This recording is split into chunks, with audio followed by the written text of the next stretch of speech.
Magandang umaga mga bata. Magandang umaga po. Manatiling nakatayo ang lahat para sa ating panalangin. Marian, maamin mo bang paunahan ang ating panalangin ngayon?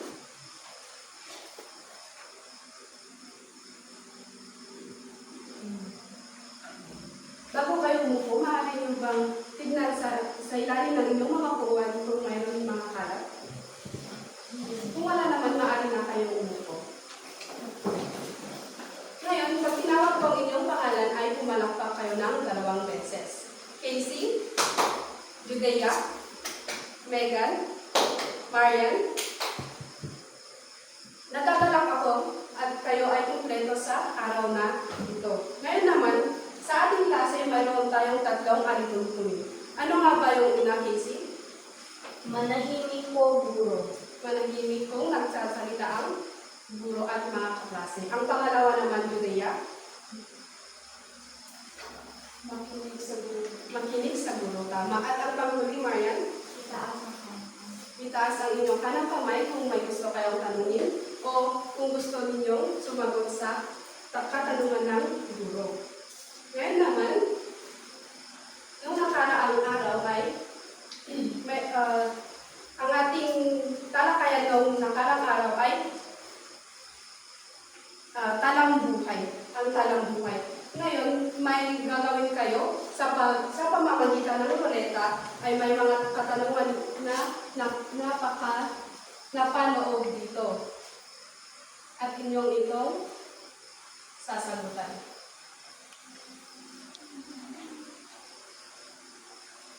Sa unang katanungan, ito ay nakahulog ang mga tala ng pangyayari sa buhay ng isang tao.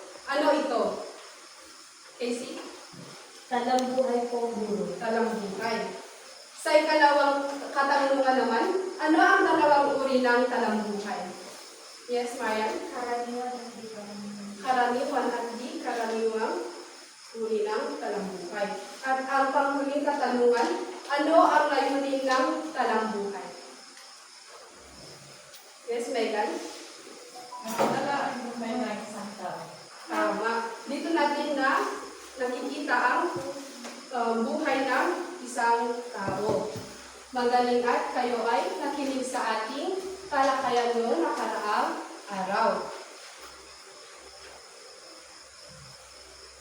Ngayon naman mga bata, kayo ay papangkatin ko ng 3 grupo. Mula kay Casey, itong column na ito ang unang grupo.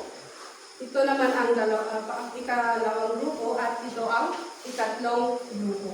Ang gagawin ninyo ngayon ay magbibigay ako ng mga imahe, mga litrato na aking ginupit sa iba't ibang hugis. Inyo itong bubuuin kagaya ng pamagat ng ating laro.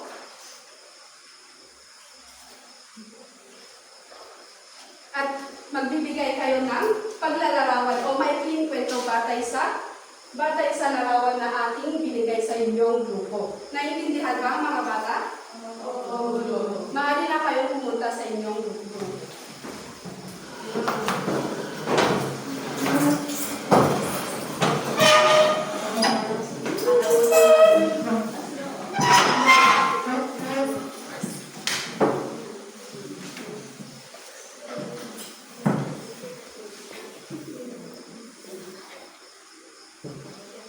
Tapos na ba mga bata?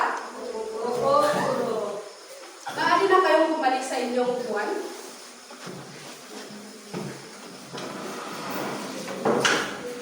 Ngayon naman, sa unang grupo, sino ang magbabahagi ng kanilang paglalarawan sa unang grupo? Casey?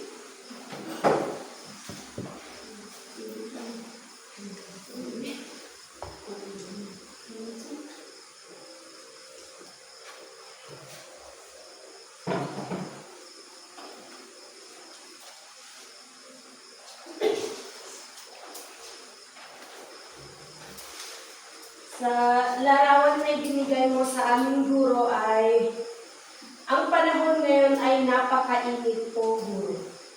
Ang panahon ngayon ay napakainit. Batay sa larawan na kanilang binuo.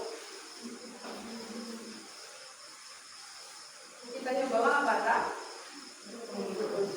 Ngayon naman sa ikalawang grupo, sino ang magbabahagi? Marian?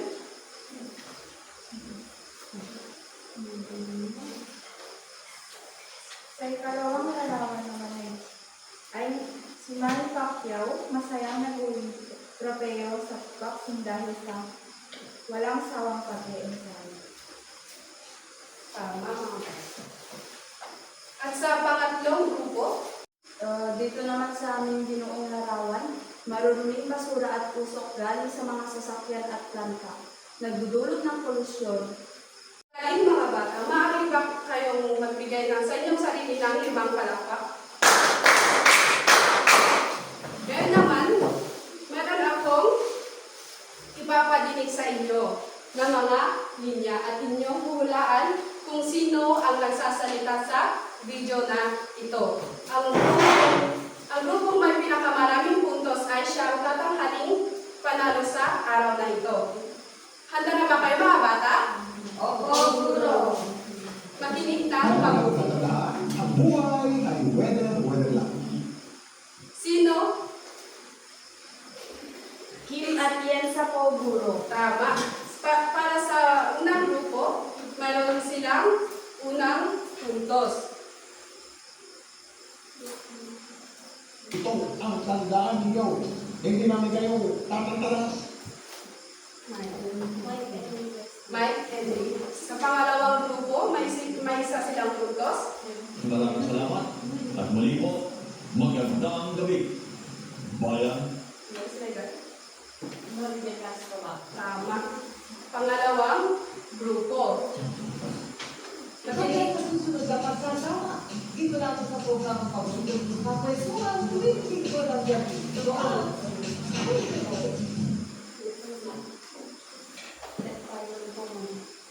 Ted Pailon, mali. Sino pa ang may alam sa pangatlong grupo? Corina Sanchez. Tama, Corina Sanchez. Samahan niyo po kaming lumipad kasama ang aming team. Di mano. Sino ito? Yung one? Jessica So. Jessica Soho. Tama. At ang panghuli? Kailangan Juan Bora. Hoy! Lizette!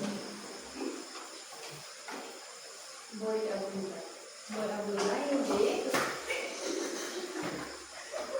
Makinig ng mabuti. Hoy! Lizette!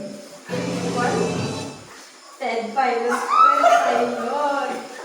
Sa inyong puntos, ang group 1 ay may 3 puntos. Sa ikalawang grupo, may 2 puntos. At sa ikatlong grupo, may 1 puntos. Kaya naman, palakpakan natin ang unang grupo dahil sila ang panalo sa araw na ito. Magaling mga bata. Ngayon naman, may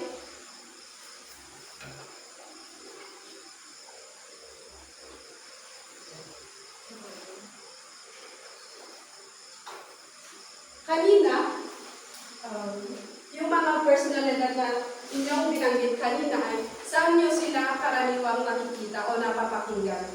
Sa radyo. Sa radyo. Saan ba? Sa TV. Tama. Ang mga tao na inyong binanggit kanina ay mga personalidad na naguhulat ng mga balita sa TV, Patrol at sa 24 Oras. Ngayon naman, sa ating susunod na gagawin, gusto nyo bang magbalita na kagaya ng mga binanggit niyo kanina? Sa unang grupo, magtalaga ng isang miyembro na siyang maghuhulat mamaya. Sa pangalawang grupo, ganun din, at sa pangatlong grupo. Ang inyong ibabalita ay ang inyong ginawa kanina sa paglarawan na inyong ginawa sa ating unang aktibidad.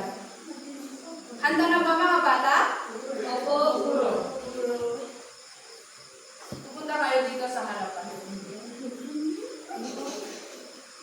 Sa unang grupo ay si Casey. Ikaw ay magiging si Noli Di Castro. Sa pangalawang grupo naman si Marian. Ikaw ay magiging si Corina Sanchez. At sa pangatlong pangatlong grupo si Judea. Ikaw ay magiging si Kim Atienza.